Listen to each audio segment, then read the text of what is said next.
What's going on, boys and girls? Welcome back to another Echocalypse video. Alright guys, real quick, I actually made the top 100. That's right, I did it. In a world full of whales, a free-to-play player made it to top 100. I actually hit rank 99, and I was able to get myself what I've been waiting for, which is to complete the initial 7-day Niz banner, or not banner, but the event, and I actually got it done. So very, very happy. Now I'm going to show you guys, in my opinion, the two best support you can possibly put together to get yourself further in the game, whether it's PvE, PvP mode, it doesn't really matter. These two have helped me like it's been night and day at the moment I've started using these two units. So let's go over my team and talk a little bit about what I've been using and how I've been able to do what I've been able to do and get through some of the whales and beat some people with a lot more power than me and get myself into the top 100, and also being able to now push further in PvE content. So while I'm doing this, I'm going to go ahead and do the usual draws. Let me just get all this out of the way. Surprise gifts. There we go. Nice. 600 coupons I'm never going to use. Thanks for that, guys. So let's get this opened.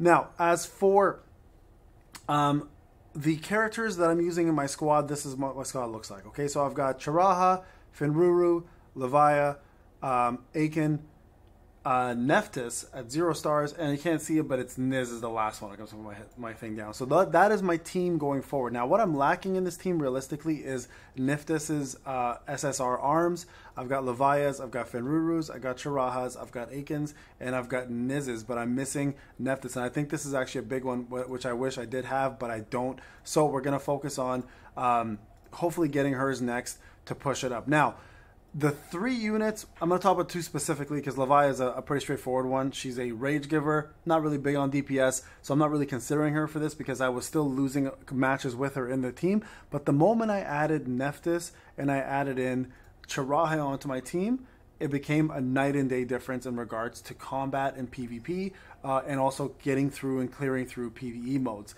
I'm going to go through their kits. I'm going to explain to you guys why they're so important, okay? And we're going to talk a little bit about it. Now, I've already covered Charaha pretty extensively, and I've covered Nephthys in a separate video, but I think it's important to at least talk a little bit about them at 0 stars. So we'll talk about Nephthys first. Now, what makes Nephthys a really, really good unit is mostly her skills at 0 stars and her passive skill that she has through organizational chart, right? So first off, you guys can see her basic skill actually does heal 10% of the character's lost HP plus 114% of her own attack, and the healing effect is increased by 5%. Now, this is affected by quite a few different things, whether it's the amount of gear she has. Her attack obviously will increase this. Oh, it's not, sorry, not increases, but the heal will go up based off how much attack you have on her. So I personally place attack set on her so the healing is a little bit longer. Now, the beauty of this skill, and they don't talk about it, is in the organizational chart for her, is when she does her basic skill of healing, she heals the unit. She also gives the unit with the highest attack an attack buff, which is a massive thing. Now, the only downfall here, and it's a very slight downfall, is she starts with full rage. You can see here, battle with full rage. When she takes damage, the attacker's healing and shield receiver are reduced by 40%, which is huge for you as a DPS, obviously. But it reduces the shield that any unit provides, so whether it's Vivi, Pan, Charaha, it doesn't matter. But also the healing gets reduced by 40% for 1 round, which is big. So the problem here, though, because she starts with full rage, her basic attack doesn't happen until the 2nd round. So that attack buff that you get on your main unit is going to be happening on the 2nd round. This is where rage givers play a big role, because usually my personal highest attack is Aiken. Aiken does her ultimate first off, and then the 2nd round you're hoping Levia gives her 2 rage, and then Aiken goes again, and then Nephthys will do a heal in the back row, giving Aiken the full buff for attack, and then when Aiken goes the 3rd round, she has full rage and she's doing her ultimate with that attack buff, which is huge, right? It's a massive amount of damage. So I'll show you guys the setup and why I have it that way.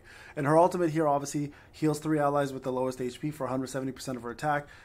Each enemies with debuff increases the healing effect by 20%. So the more debuffs the enemies have, the higher your heal will be. So incredibly powerful unit, and has been whooping ass for me in this. Now, the only problem with her, and this is a slight bit of an issue for me, is the fact that Rayon is part of the kit. I unfortunately don't have Rayon because I'm free to play, so making the links a little bit harder to take a hold of. Now, with that being said, though, if you do go to your squad, you see Wadjet is in there. I may not have Wadjet in this assist group, which I do need to add, so take Sova out, put Wadjet in. Do I even have Wadjet as a character?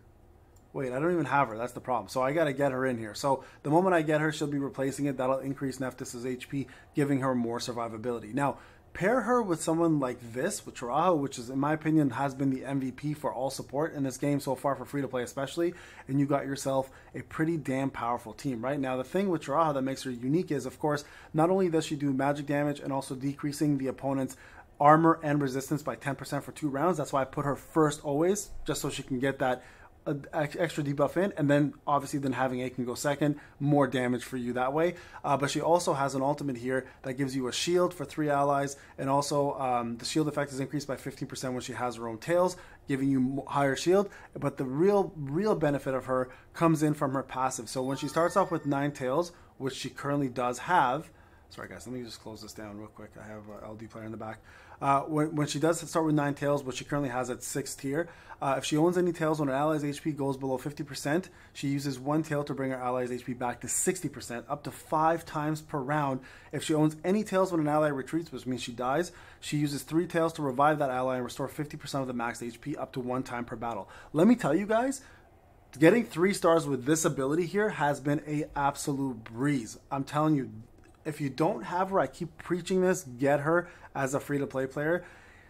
We as free-to-play players focus more on PvE, right? That's where majority of our time is spent, because PvP is full of whales. This team has helped me in PvP, and I'm going to show you guys the setup here. So again, here's the logic behind it. Chiraha does the beginning, she does her basic attack, which gives her rage, but also gives the opponents a debuff that is resist and armor down by 10%, was it 10% or 20%? Something like that for 2 rounds.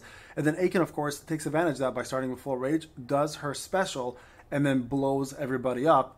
And especially those 2 units that were affected get that extra damage on there, right? Niz will freeze after the fact. Levia will give rage to whoever randomly. Hopefully it's everybody, but ideally you want it to be Aiken as fast as possible. And then here, Nephthys, I put her in the back because I want somebody to get damage for her actual ultimate to take place. So she'll do her ultimate. Fenruru will also do damage, okay? So basic attack damage, but that will increase her splash damage now for the next round. Now here's the thing. Chiraha will then do her ultimate, giving everybody a shield in the front.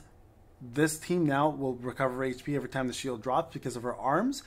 And then here, Aiken will do her special, or she'll do her basic attack, getting 2 more rage, either pushing her to 4 rage, which is full bars, or 6 rage if she got it from Levia already. And then also here, and then Niz will get probably another basic attack, so she may have a chance to chill somebody or freeze them. Levia will do a basic attack, and this is where it's important. Nephthys will do a heal on the unit with the lowest HP, but then also give Aiken that buff that she needs, the attack buff that I was talking about from the organizational chart, right? And then Fenruru will do her ultimate. Chiraha will do basic attack, again, reducing a row of people with more resist and armor. And then Aiken now, with the buff from Nephthys, gets that insane DPS special that she pulls off, pretty much one-shotting everybody. Okay, very important to remember that. Now, if you have a Lemino, that's going to help even more. You guys can see mine right here. I got lucky, got the 2 SSRs. You guys will do even more damage. You guys make sure your Neoliths are set up. For me, the Neoliths are always the armor ones to survive. And then a heal just to help out to keep everybody alive, especially for 3-star farming. And then, of course, the other 2 here for extra damage. But if you guys set it up this way, this team has been absolutely unstoppable for me for free-to-play and has been conquering all PvE content with relative ease. And obviously, you guys can see, helping with PvP as well. All right, guys, this is Payne. Hope this video was insightful. I'll talk to you guys in the next one. Take care.